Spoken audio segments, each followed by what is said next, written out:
Again, you'll notice the bottom here updates based on the data that we analyzed, and it's saying, hey, you're spending a lot of time in the visual tree invalidating certain things and drawing things. Let's actually drill in to understand why.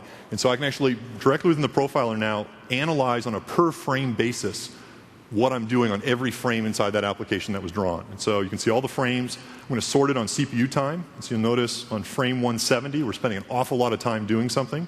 I can drill into that. I can see the frame rate, the frame count, how much time I'm being spent on the GPU versus the CPU.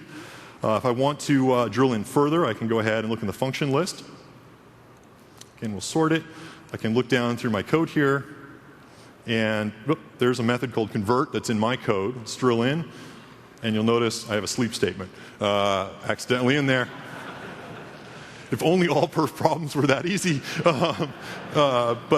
Anyway, you saw how the tools can kind of quickly identify where you're spending your time, again, precisely pinpoint the problem, and give you a lot of data on how to fix it. Last thing we'll then look at is this panorama scroll at the far right, where it was really jerky. I'm going to highlight that region. Again, it's going to give me a couple of warnings and a couple of summary information details. One of the things it's saying here is you're spending a lot of time doing animations. And the animation you're doing is bumping you off of the GPU into the CPU and then back again. And that's what's tanking our frame rate. And if I go ahead now and actually drill into the storyboards here, I can actually see what are all the storyboards that are executing. I can actually see the entire visual tree of all the controls rendering. And you'll notice here I have a color animation using keyframe. I can click on that. And this is actually going to take me directly into my XAML. It's showing me that I have a forever animation that's running, and it's a color animation. And if you look at the warning, it'll basically say this is going to cause you to have to bump off of the GPU into the CPU to do the color calculation and then back. You can replace this with a different type of animation and get much smoother animation as a result. So 3 sort of simple examples of how you can use the profiler to kind of pinpoint real-world problems inside applications and not only just get data, but more importantly, kind of identify how to fix them and make your application a lot faster. So lots of other improvements.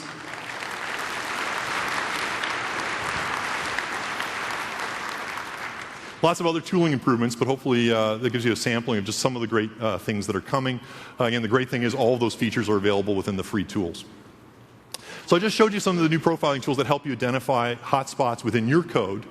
We've also spent a lot of time with this release, though, optimizing our own code as well, and doing a bunch of optimizations that are going to make your apps work faster without you actually having to change any code to take advantage of them.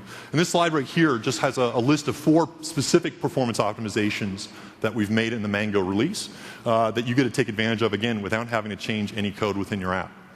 And I want to spend a little bit of time just talking about each one of them, and I'm going to show a video of kind of a before and after, one running Windows Phone 7, one running a recent build of Mango, to kind of highlight the performance differences and improvements that you get.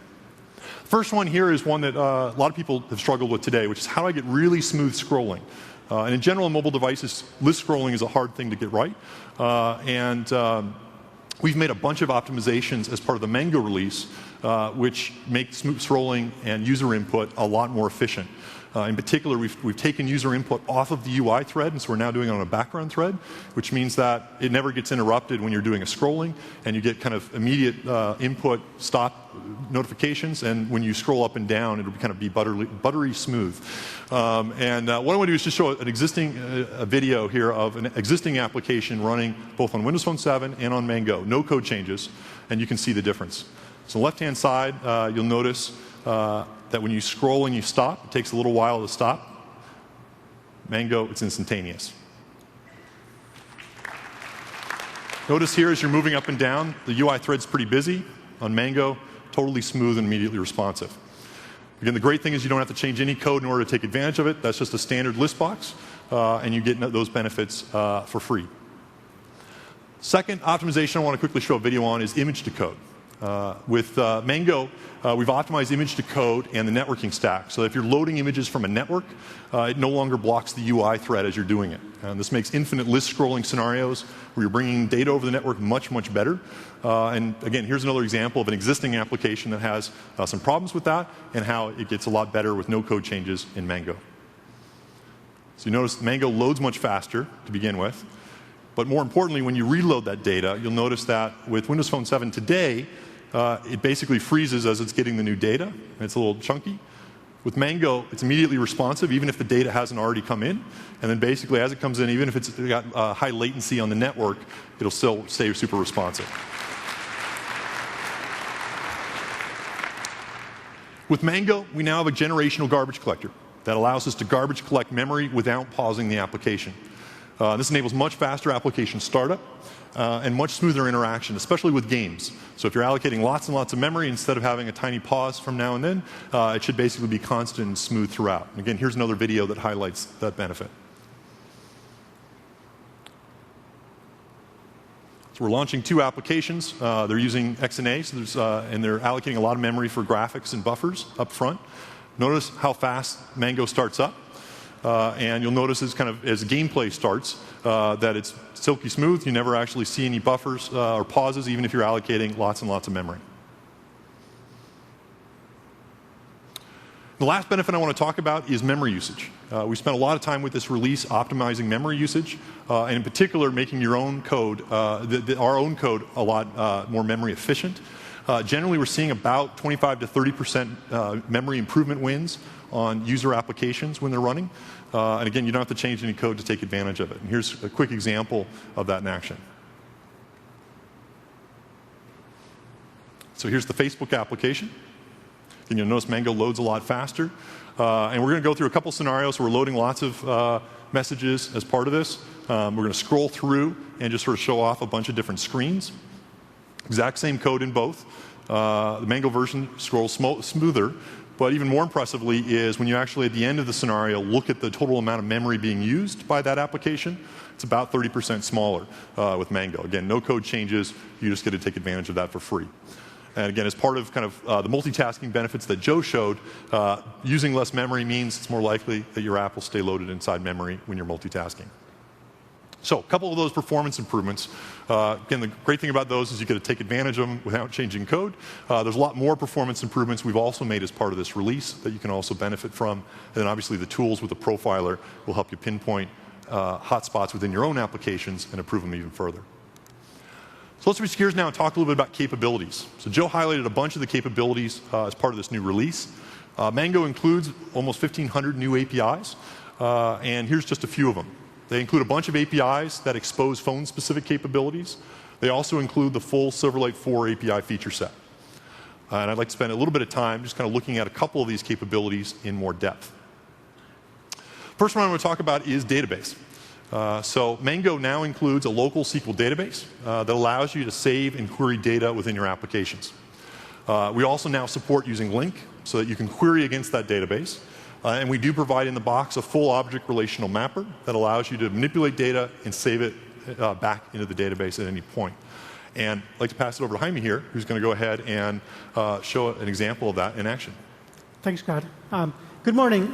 Today I'm going to show you how local database is going to help an existing marketplace application.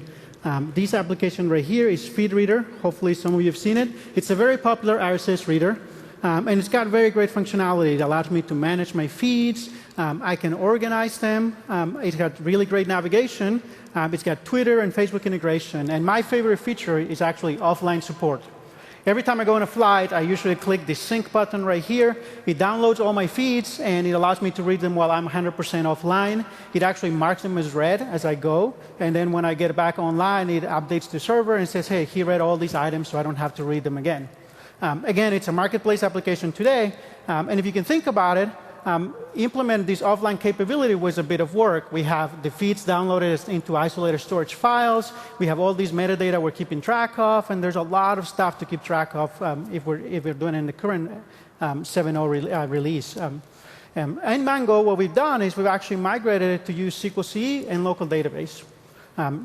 What we found out first was our code decreased by 30% or so in our persistent layers. So we have a lot less code. It's much easier to read, a lot less stuff to keep track of, right? And the other thing that we've done is it's allowing us to introduce new capabilities and new features that customers have been asking for. For example, search is the #1 feature that people have been asking for. And here, you see the code. In isolated storage, search was just not practical. We couldn't parse all the files, go search them, and do everything we needed in order to implement search. Using SQL CE, it's this one line of code right here to implement search. It's just one link to SQL statement, and as you can see here, we can even get fancy. We can go in there and say, search title or search description. We can do order by, we can do group by. We have much, much more powerful query capabilities that the database is doing for us. We don't have to do any of that work. So here, let me show you. This is the new search feature. And I'm just go there and say, search for WP7 dev. Again, I get fancy with my searches, so I can search titles only.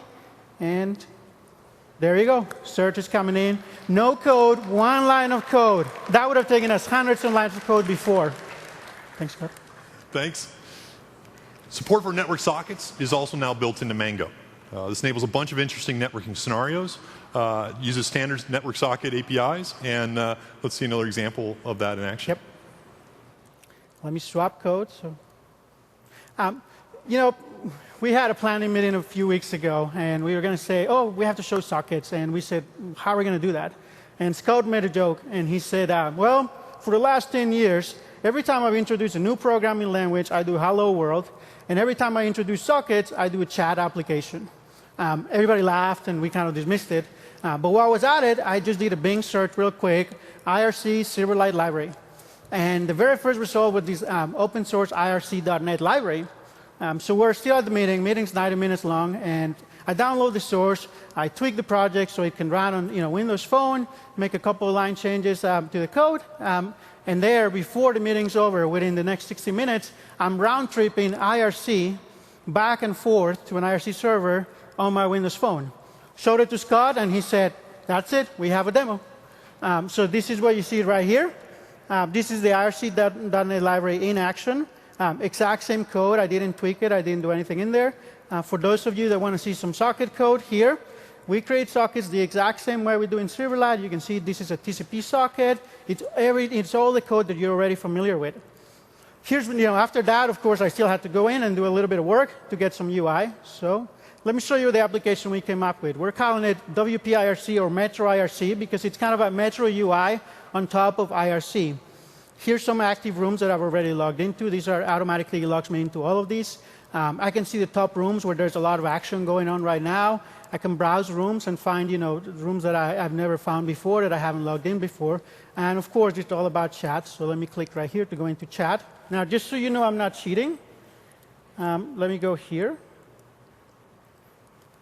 And this is live. This is MIRC, live Windows Phone client. And I'm going to send a message back and forth. So I can go here and say, live from live.businessmix.com, hi. Right? So this is live. It's real code.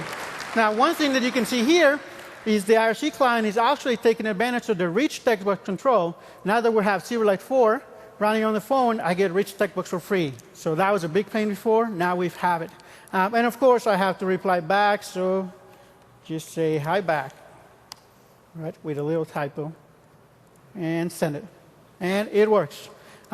Lesson for me is if you're an IRC, if you're a socket developer, it's live. We should probably shut it down before I get sorry. So my takeaway, if you're a sockets developer today, these are the APIs you're already familiar with. They work. They're 100% compatible with Silverlight 4. It's the exact same APIs we've had in .NET for the last 10 years. So just go bring your code and start building Windows Phone applications. Thank you.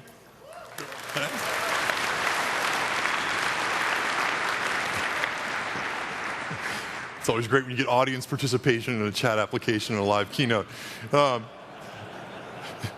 And there's more coming on the screen, I can see, so we'll see how the keynote's going later in real time. But that was a great example of kind of how you can build an IRC chat application. I think it's probably the coolest looking IRC application I've ever seen. I want to introduce now Mike Roberts from Kick Interactive. They're a startup that builds a messaging application, super popular. They've gained more than 4 million users in their first year. And here's Mike to actually talk about how they're taking advantage of Windows Phone to do it. Thanks, Scott. Welcome to Mix, everyone. I'm Mike Roberts, head of mobile development at Kick Interactive. I'm here to give you a sneak preview of Kick Messenger for Windows Phone and talk to you about the amazing platform that it's built on top of. Kik Messenger is the real-time cross-platform messenger